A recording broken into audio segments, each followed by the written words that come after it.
Return leg for Manchester United against Celta Vigo. This is the important game. Got to get a result in this match to get through to the final in Stockholm to play potentially Ajax in that final. Cannot wait for the game. Hopefully Manchester United can put in a decent performance to see off the tie. Now, a win isn't necessary in this tie, so a draw would be good enough. We've had plenty of them at Old Trafford this season. But going into it is still on a knife edge, because if Celta Vigo were to get the first goal, then it would be a bit nervy for Manchester United. So we've really got to get that first goal to hopefully, even then it might not, but it should put it to bed if we get the first goal, because then they're going to have to score two to actually win the game in normal time. If they carried on with a 1-goal lead, they would take it to extra time. So, but I think it's going to be a tall ask for Celta Vigo. I think Manchester United are really in the driving seat, and the tie should really be all over, which would have then made this second leg a lot easier, and we could have rested players for the second leg and actually put a stronger team out against Arsenal than we did, though it was still a decent team we put out against Arsenal.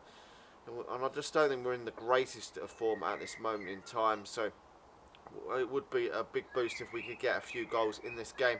Now, Celta Vigo lost again at the weekend, 3-0, but I think they rested nearly their whole team. But to be honest, they didn't really look very good last week. I didn't really see any problems with Manchester United. That's probably their main forward, who scored a lot of goals in this season, former Liverpool player.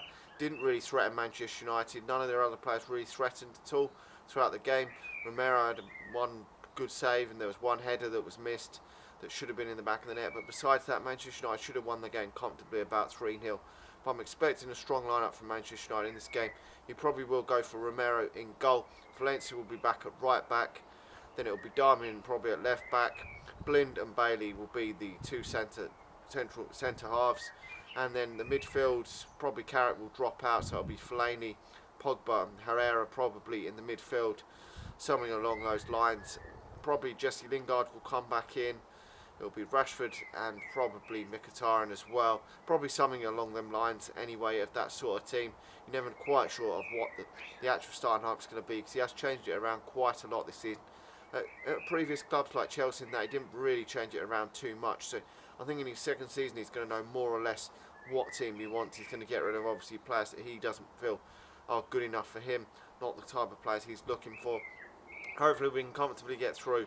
I still don't think it's going to be a really easy game, because we never seem to make any of these games at Old Trafford very easy. But just getting through to that final is going to give us a massive lift, because we've got to then only win one game and we've won the tournament, and that'll be fantastic considering the amount of games you have to play in order to win it. It's not as easy as people think to win it. I know Manchester United, with the resources we've spent over the last few years, should be comfortably winning it, but it isn't as easy as said than done. Look at Liverpool last season and Manchester United. Tottenham have failed to win it this season, and they've got a fantastic squad, so it's not as easy as people make it out to be. I know Sevilla have won it about 3 times in a row, but still I don't think it's that easy to win. You can come up against some tricky opposition. We've had a fairly decent run through to the semi-finals, to be honest. Celta Vigo probably actually on paper the hardest maybe team we've played, but then again they're not really in great form. Although they've been resting a lot of players lately, I don't know if it always works, resting all your players and going in with a losing mentality into these cup semi-finals. Now, we've seen Bayern Munich do it in years gone by.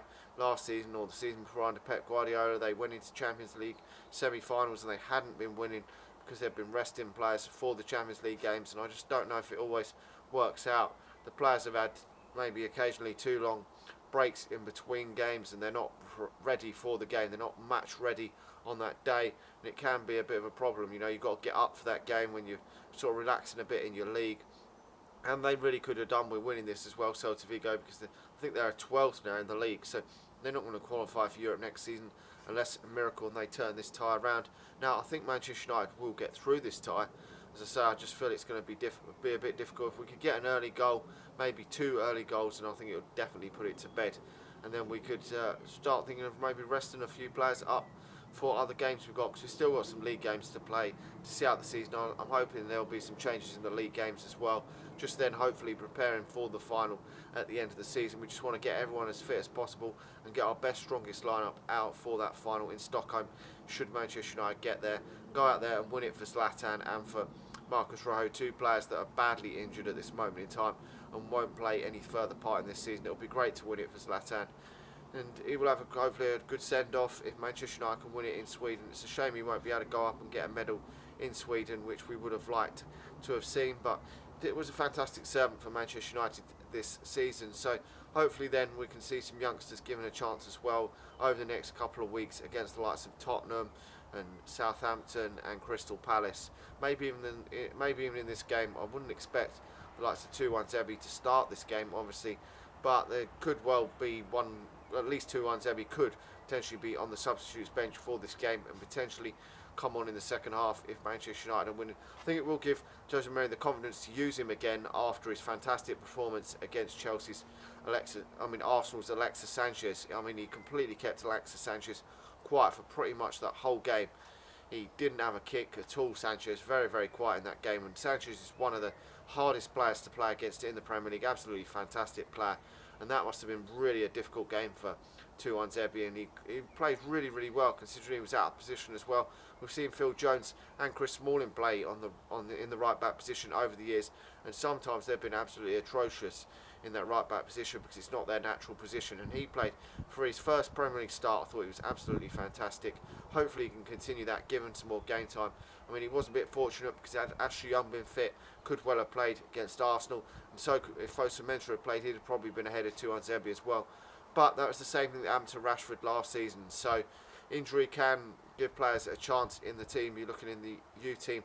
Aidan Barlow's been given a good run of chances for Manchester United's U team and England when Angel Gomez has been injured. So it does give players, when other players are injured, youth players, it gives them a chance to step up and make their mark, which happened under Van Gaal, and it's now happening under Jose Mourinho. So that is a bit nice. Hopefully we can see some more of that towards the end of the season. Anyway, I think we might just nick this. I'm going to go for Manchester United nicking this game. 2 goals. I'm going to go 2-0. I think Manchester United will get the job done in the end. 2-0. Like the video, subscribe to the channel if you're new, and I'll talk to you all again soon. See ya.